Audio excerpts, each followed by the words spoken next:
degaa yaqaano ciyaalka markii ay islaamaha ama faamilka markii ilmahooda hara waayaan dowladda soo faragashay ilmaha baa laga qaataa haddii laakiin ilmahooda dhaqdaan cid u faragalaysa ma laha adduunka orarkiisa saas waa haddaa ku cayaarta adduunka orarkiisa waa lagu imaanayaa gacmaha lagu qabanaya ma adduun la iska kaadaynaya ma aha sababtoo adduunku u istaameeya hadda waxaa muqdisho ka dhacaya washington wax ka dhacaya ama london ay saameyn ku yeelanayaan oo waa istaameeya adduunka haddeertaan isku socodka iyo tiknolojiyada iyo travelka iyo waxa dhanaa sahlan marka saas daraaddeed laysma dhaafayo annaga marka waxaan rabnaa maadaama dad aqoon-yahan aa u badan tihiin xooggiina in aad fiirisaan ama aad discussion ka yeelataan ama aad doodo laga furo maxay caqabada annagana hortaagan inaan nation noqono inaan qaran noqono maxaana hortaagan hadda waxaa soo socota sanad guuridii lixdamaad Soomaaliya intaan hortanahay 30 sano dawladda ahayn 30 sano dawlad macno leh ma haysanin ama ma wajita adii kanaaba sidii definitionka dawladda markii la yiraahdo wali dawladda ma jirto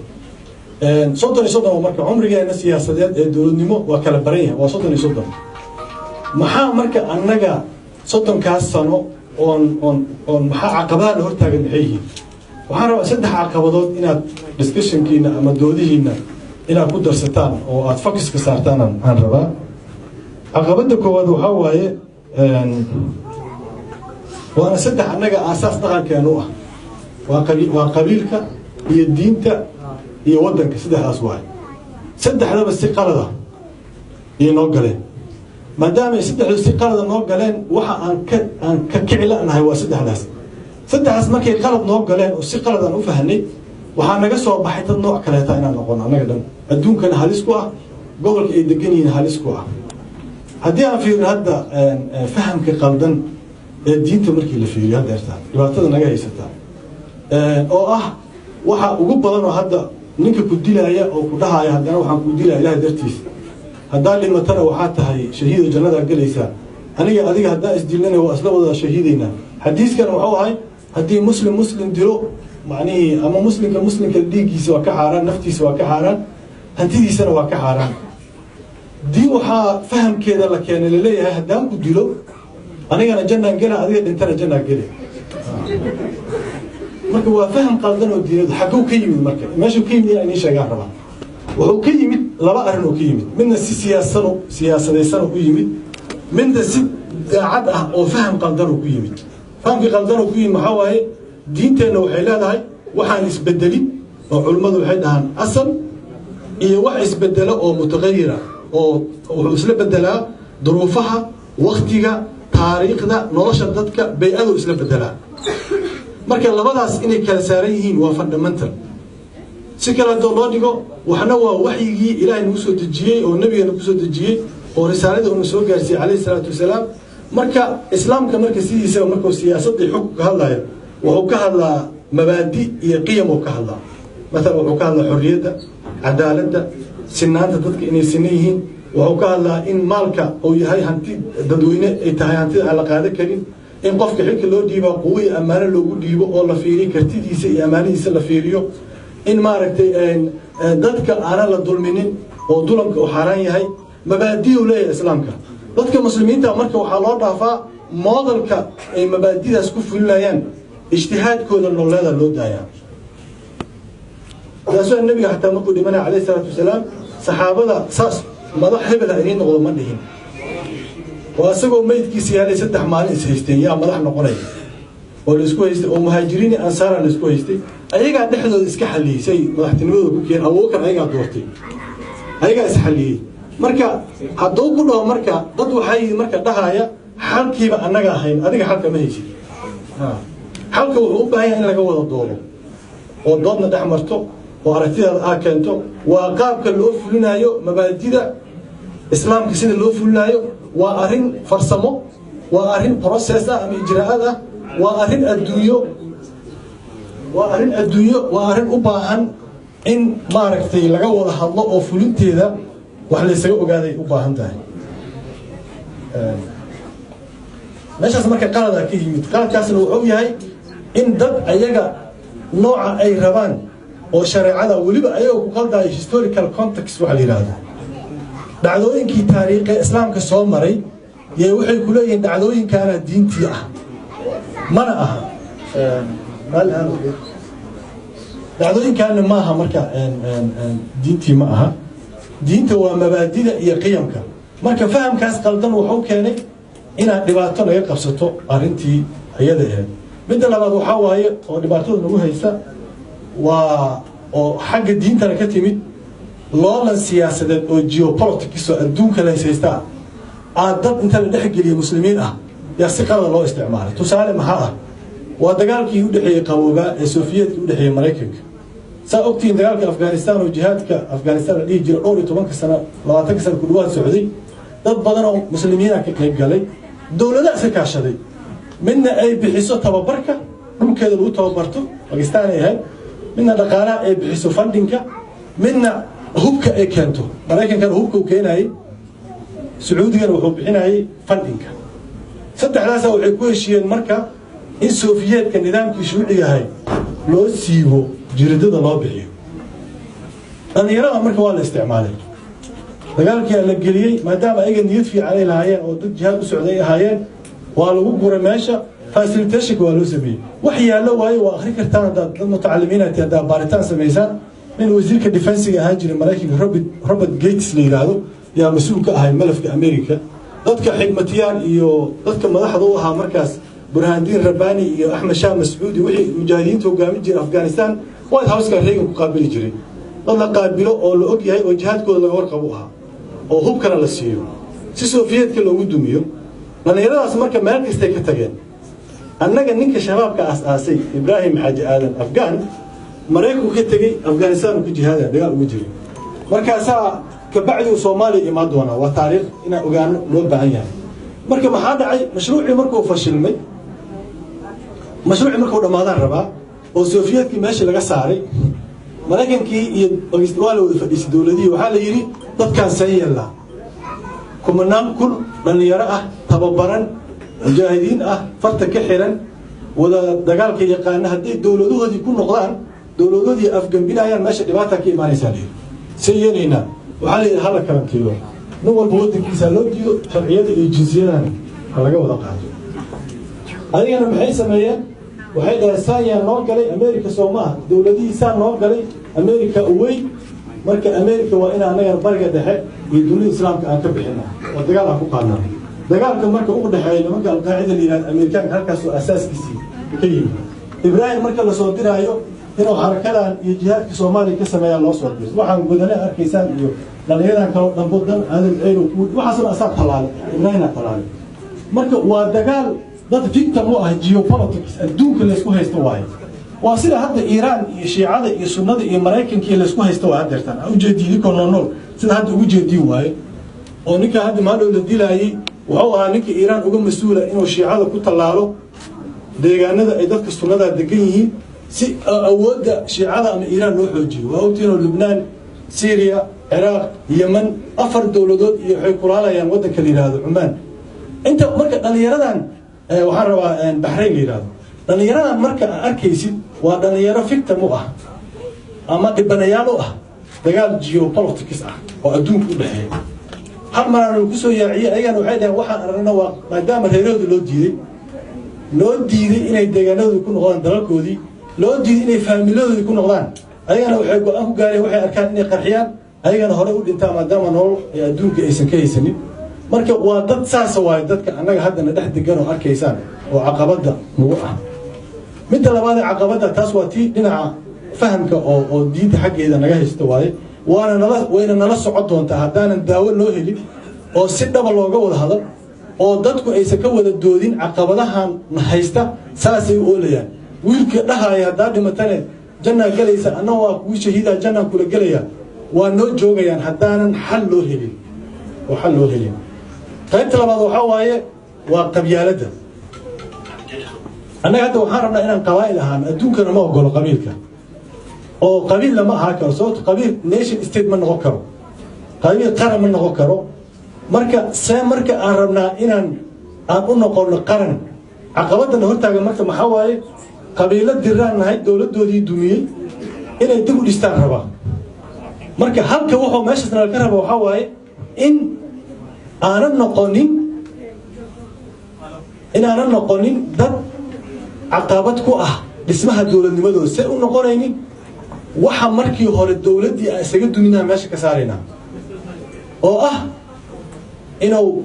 sharciga sareeyo. dawladdii maxaa dumiyey? dawladdii waxaa dumiyey sharcigii iyo qofkii as dhex galay. qofka madaxda ee dawladda ama madaxweynaha noqdo ama ra'iisul wasaaraha noqdo ama baarlamaan qof ku jira ha noqdo ama qof maaragtay taliyo ciidan ha noqdo, qof kasta sharciga gacantiisa ku qaadanaya. asaga wuxuu ahaa sharciga asaga kama baxsanayn. sharciga adiga asaga looma sinayn, asaga ahaa sharciga. waxa asaga oo dhaw maadaama government officer uu yahay levelku raba ahaado, asaga dawladdii ahaa. waxa meeshaas ka baxay marka sharciga inuu sareeyo, waxa ka baxay xorriyaddii, waxa ka baxday sareyntii dastuurkii ka baxay. dadkii marka maxay noqdeen nimankaana ugu daysanayna meeshii ka yimaadeen 50 sano ka hor aan joognaa annaga hadda, oo ah wilaayado ama states kala go'an oo u baahan inay muwaafaqo helaan si dawladda u dhistaan. muwaafaqada marka maxay ku imaanaysaa? waxay ku imaanaysaa sida annaga dhahaynay is-ogol iyo taladoo la isla guddoomay ku imaanaysaa. marka qabiilka caqabada uu nagu yahay waa laga gudbi karaa haddii si cilmi iyo aragti iyo aqoon ah aan uga hadalno. mid saddexaadna maxaa waaye waa waddanka aan wada leenahay annaga, oo ama arrinta la yidhaahdo wadaniyadda hadda loo bixiyey. wadaniyadda arrin fiican waaye. waxaan sheegaa dhan wax xun ma aha. qabiilkana waa isku quraanka waa sheegan isku aqoonsano, waddanka waa wada leenahay, diinta waa islaamkeeni. laakiin markii faham qaldan laga bixiyo oo dhinac qalad loo leexiyo oo wadaniyadda ay iska noqoto hal ku dhigyo oo ah qofka anaa wadaniya waa kaa wadanisanahay, waxaan kaaga wadanisanahay intaan qofka aflagaadeeyo ama intaan aniga aan idhaahdo oo wadaniyaddii aysan aqoontada ah. maandhood waxaan dhageystay shalay maahan mise xalay hal saaci bar interview laga qaaday qalbi dhagax. runtii calo xanuunu lahaa sida loo qabtay waxaasoo dhan marka iyo sida loo xareeyey iyo sida Ethiopia gacanteeda loo geliyey. marka aniga waxa igu darnaa wuxuu yiri maalmaha kamid ah ii imaadeen nimankii hayay oo dhageysteen intiina badan oo Mareyna. markaas waxay ugu yiraahdeen madaxweynaha rabo inuu ku arko shirkii African Union ku yimid Ethiopia la jooga, madaxweynaha rabo inuu ku arko ama adiga aan ku geyno. marka waayaha iriyo dhahay madaxweynihii liimana keenin. maalin dambe aan weydiiyay ninkii waxaan ku iriyo dhahay war aaway madaxweynihi aan is arkaynay. markii wuxuu ugu yiri dhahay iska dhaaf kaas ku macno la maahane qalbi ciyaal waayo dhahay. macnihii wuxuu markii sheegay asaga ninkii soo dhiibay Ethiopia soo gacan galiyay iyo sida Ethiopiaanka asaga ay u arkaan sidoo yahay. taasaan ka murugoodo dhahay. marka wadaniyadda hal ku dhig maaha, wadaniyadda shicaar maaha. aniga wadaniya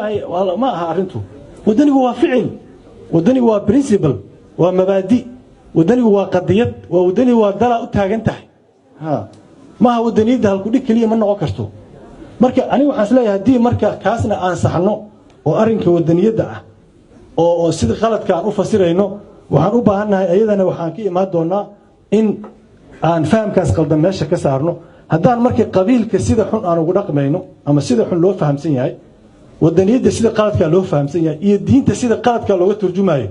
saddexdaas caqabadood aan naga hortaagan inaan ummadaha la tartamaysa aan noqono. saddexdaas marka dhiraandhiraysa u baahan yihiin. uma baahna kaliya hal ku dhigi, uma baahna ama waxa la yiraahdo shicaaraad ama waxaan ay dhahaan maaragtay slogans. uma baahna. waxay u baahan tahay deep thinking, si xeel dheer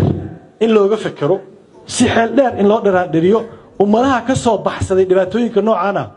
cawaadif iyo emotion iyo waxaas kama keenin. andaaso annaga hadda sababtaasaa keentay waxa ugu muhiimsan ma taqaanin oo ummad dib looga saari karo waa siyaasadda. hadday siyaasadda halaysan tahay, dhaqaale iyo horumar iyo bulsho iyo xasilooni iyo dadnimo ma heli kartid midna. sababtoo hoggaanka halaysan, siyaasadda yaa qariban. antaasaana keenaysa moogtahay. waxaan dhahaa markay markabadda ama badda markay doonta markay badweynta dhex marayso, hadday dabayl adag ku timaado ma isleedihiin inka tanka naaquudaha keliya loo dhaafayo? qof walba wuxuu isku dayaa inuu dhinaciisa ka qabto yiraahdo inta ka qaba, inta ka badbaadi, inta ka celi, qof walba wuxuu isleeyahay sayf yar noqo. annaga hadda marka maadaama hoggaankii uu qaldan yahay oo siyaasaddii ay sal ku haynin, qof walba Soomaali wuxuu isku dayaa inuu siyaasaddii wax ka hagaajiyo. waa arrin fiican, laakiin maxaa la rabaa inaan noqoto qof ay muwaadinimo wado, aysan qabiil wadin. dadka waxaa ugu daran citizenka waxaa la yidhaha saddexa loo qaybiyaa. mid dantiisa raacda asaga, وسلفش على هذا citizen noloshiisu iska raacdaa bariiskiisa ilmihiisa korsadaa nolol maalmeedkiisu soo dhacsadaa waxa socdana danka ma laha midna waa tribal oo waa tribalista waaye qabiilkiisu aaminsan yahay dal iyo qaran ma aaminsano midka saddexaadna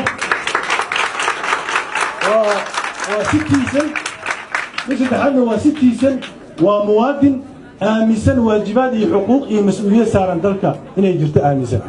marka waxaan isleenahay haddaan saas noqonno muwaadiniin aan noqonno markaas waa guulaysan karnaa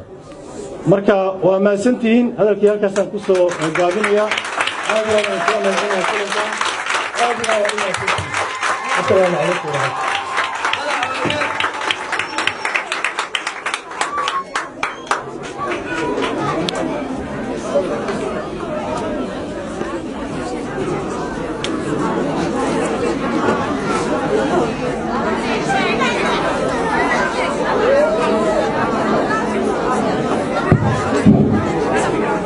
ومahadsanyahay sida fiican ee quruxda badan ee madaxweynuhu inoogu fasiray waxay tahay muwaadinimada iyo wadaninimadu caawa waa habeenkii Kuala Lumpur iyo xisbiga wada jir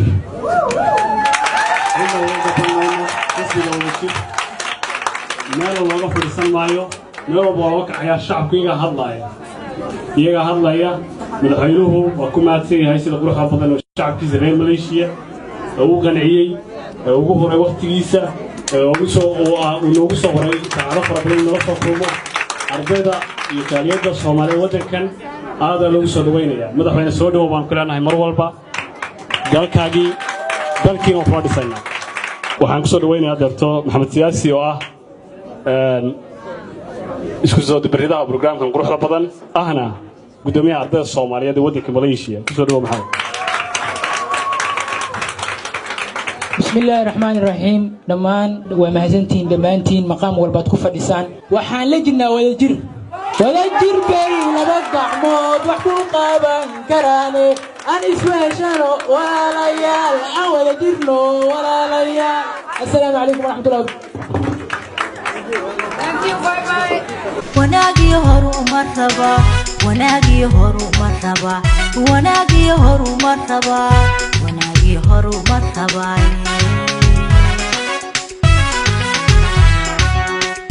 السنة وعدكو ماريو والله وناقي هرو مرحبا وناقي هرو مرحبا وناقي هرو مرحبا وناقي هرو مرحبا maantana waa lagu farxiyo iftiin baa walaala yiri isbiga wacaneen heliyo bulshadu weelkay heleen la socaynu wada jir yahay la soco aynu wada jir yahay aynu wada jir yahay maantana waa lagu farxiyo iftiin baa walaala yiri isbiga wacaneen hel hoggaan la wakiilan karo warkiisuna waa cadka jabinay in hadhow la soco aynu wada jir yahay aynu wada jir yahay hoggaan la wakiilan karo Soomaaliya tooska isku tiirsadayeen cadbadkiina kaandaraneen taageera weligiine waxaa la rooyaayo ilmadu iiga qubanaysa imtixaan loo diido